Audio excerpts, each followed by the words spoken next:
Some old plumbing that nothing is compatible with the threads anymore. So I started taking apart. This house was built back in about 39 to 41. This was my grandparents' house. My grandfather was the plumber on this. This was the original place the little sink used to stand off. It had no cabinet. That was their original mounts. Then I think back in the 50s, my grandfather had another one here. And then when my grandfather got older, my uncle replaced it with another thing back in the 70s, 80s, early 80s or late 70s. And everything is brass. This is made out of brass. Now I was taking this apart to show you. This is the brass coating. This is made out of brass. This is chrome coating. Now these original ones here, these are what my grandfather put in. He replaced the very original ones. I'm pretty sure these are not the original. I think he replaced these back in the 50s. And if you look at the brass construction of this thing, this had a material gasket on it, and they were seeping a little bit, just weeping a little bit, a few drops. Now these things are from the 50s, early 60s.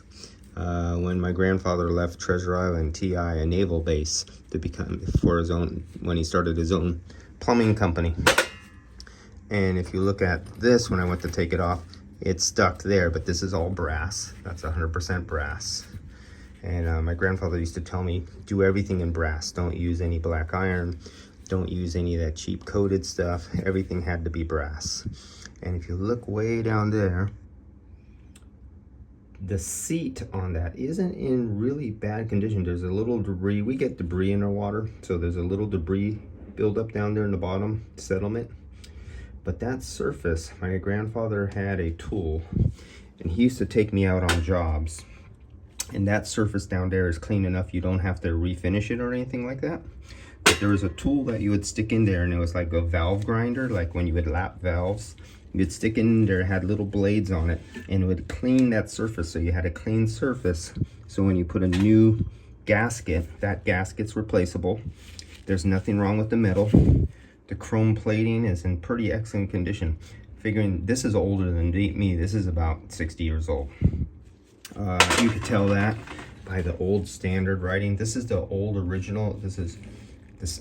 You see the way the lettering is on the standard?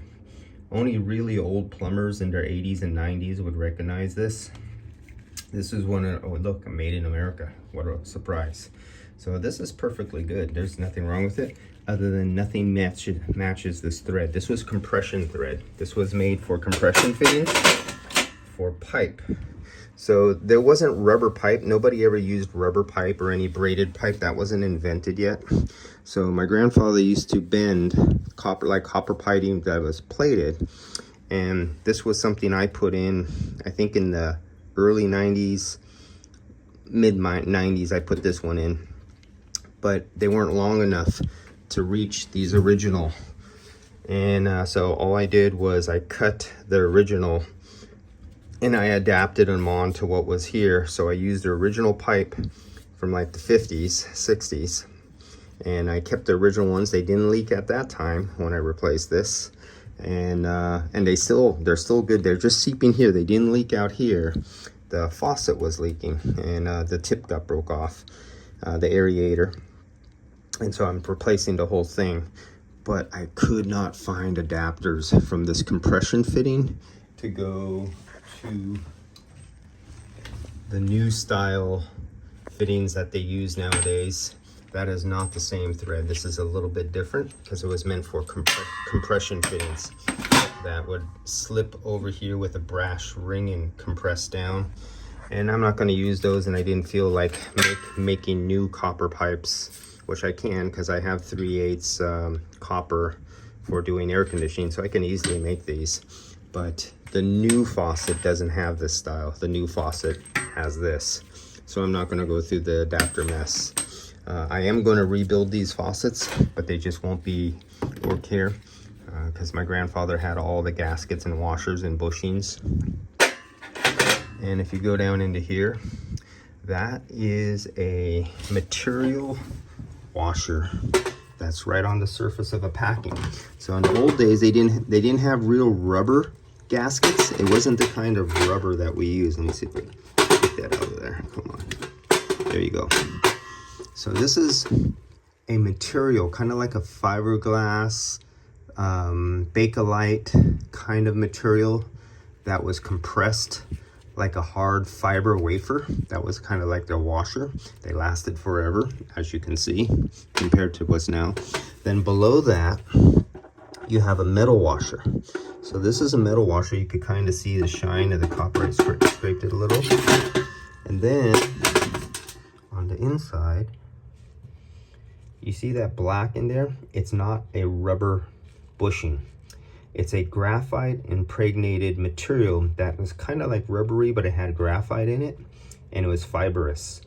And the compression of this washer here, then this washer here, and that fibrous, and I can still get this. We have an old, like True Value that was been in business since like 1920, 1930 in our area. They still have these fiber graphite inserts that are seals. And as it screws onto the edge end here, it tightens down and it hits that fiber washer that presses against the brass washer that crushes the graphite material bushing inside there. And when it squeezes down, it squeezes in.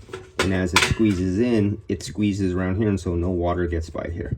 So that stops the water from coming from through these threads and then leaking right here or out of here. That is by that fiber bushing that's inside there. It's all this stuff is rebuildable. Anybody have any old stuff like this?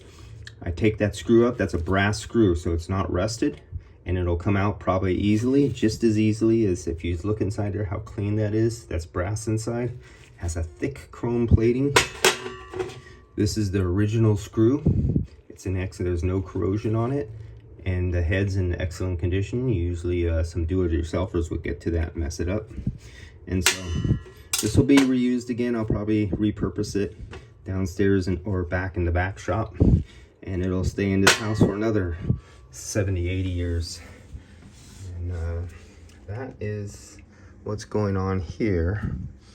I just have to take this nipple out so I can put that in, and then put the modern style cheap stuff that'll leak in 5 or 10 years. And when the first time you go to use the modern one, you only get one use out of it, and when you take it back out, they leak and you have to replace them again. These go for generations. Made in America. That's it. That's my tonight's emergency water repair job, because this modern day one leaked, because this was the one from the 90s, and replaced the one from the 60s. And these are original. I rebuilt these with my grandfather when I was about 6 years old, I think. 8 years old, 6 years old. And then I just rebuilt them again with my son, I think a year ago.